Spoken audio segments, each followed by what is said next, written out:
Good morning, Stampers. Welcome to Technique Tuesday. I'm Tina with Tina's Crafty Ink Spot. Today we're going to do another fun background technique. You know how I like doing that. So this one is called Polished Stone Background. And these are some cards I've created with the technique we're going to do today.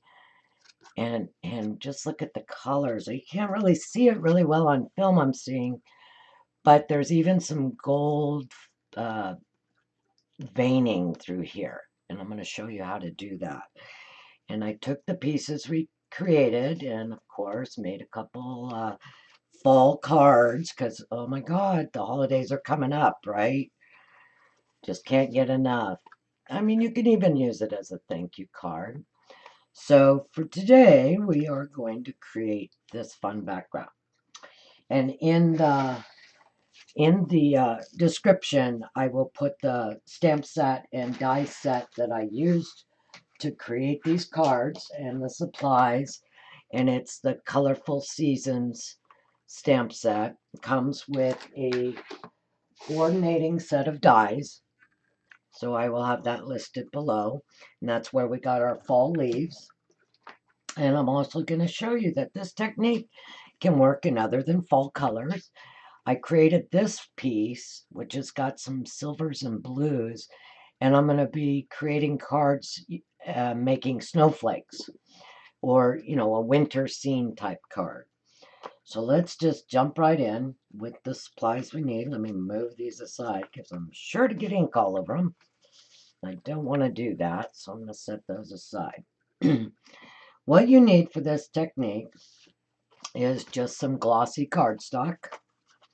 You could probably do it on regular cardstock, but pardon me, I would think that you're not going to get the same effect. I didn't try it. I just tried it on the glossy and it seems to work great.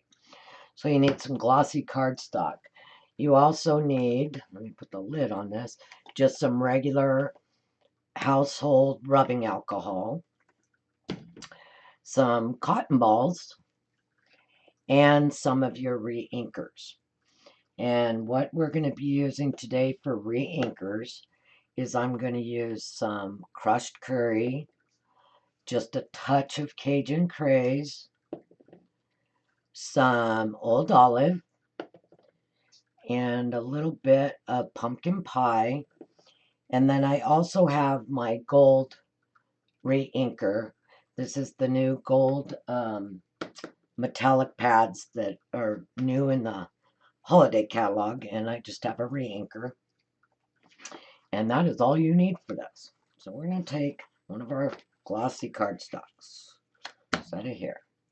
You're going to take a cotton ball. The little suckers are running everywhere. You're going to hope your little cotton ball stays put. I'm going to open these re-inkers.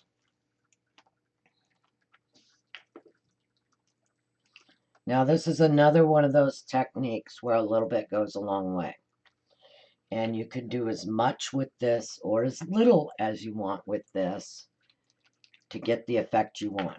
So you'll really have fun playing with it. So I'm going to take my little cotton ball and I'm going to soak it with rubbing alcohol.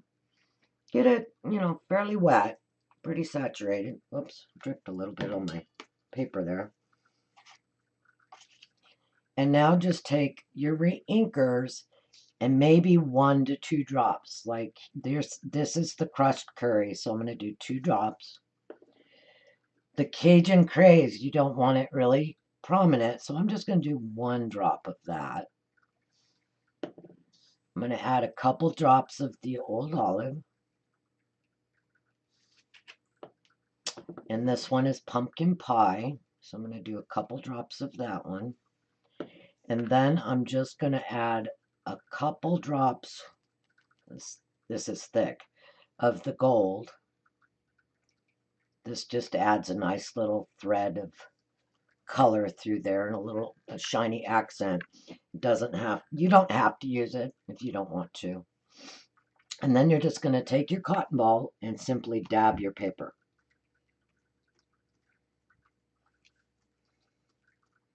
And it kind of, I bet if you used the right, so you can see where the Cajun Crage is pretty prominent.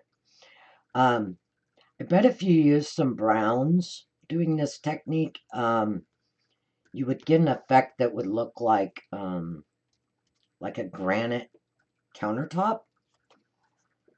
And see how it's kind of, they're blending and they're melding together because of the alcohol. Just keep dabbing it. Like I said, you can do as little or as lot as you want, or as much as you'd like. Pardon my good English. And I'm kind of just moving it around a little bit.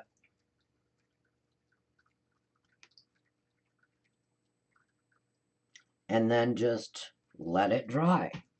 Now, there's that one. I'm going to set it aside. And I have a second piece. I'm not even going to re-saturate my ink. And see how you can do a whole nother sheet. It's just going to be a little more muted. I am going to add just a little bit of the pumpkin pie to this one. One drop. Just one drop. There we go. Pull in some of that pumpkin pie. And you're just dabbing it on your sheet. And you'll see where the alcohol will start to spread and roll. Let me see if I can zoom in on this a little bit. See if you can see it doing it.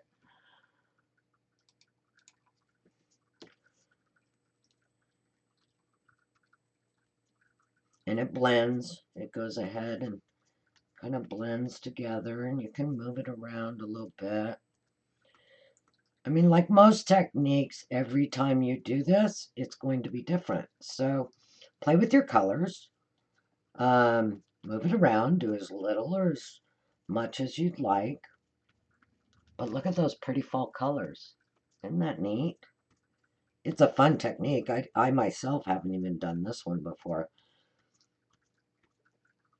And there you go. And you see as it dries, it'll start to blend, and you can see the little streams of gold going through there. And now what I did, I'm going to set that aside. On these cards, I do not want to get that. I'm going to fold this up. I don't want to get my cards dirty. So on this one, I actually took a piece of it and just die cut a leaf. Stamped a couple leaves using StazOn. Now this is glossy stock, so if you're going to stamp right on the product that you create, do use StazOn because it won't smear. So I stamped a couple leaves and a greeting. Did do a couple of gold leaves underneath. This piece right here is vanilla, very vanilla, that I embossed with the wood grain.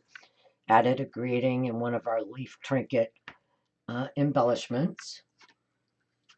This one, I actually stamped the leaves and then die cut them. Used a piece that I created as the background, and then did another leaf die cut from the technique and just a couple of Cajun craze. And as you see, I got a drop of ink on there already, but I can do an embellishment there. Thankfully, the drop of ink went right where I can cover that. I don't know where that came from. And then this one, I just matted the piece with some gold and die cut another leaf out of it, and a gold and a Cajun craze. And there you go. That is just how simple that technique is. And it's going to come out different every single time. See how it's different? And see how it's starting as it dries? It blends and you get the ribbon of gold in there. I think you'll really have fun with this technique. So be sure to share your projects with this technique. Try different colors. Like I said, this one I used some blues and silvers. I might have used a little bit too much. I would do less silver in this next time, but that's going to make really pretty snowflakes and a pretty background. So just play with your colors and have fun.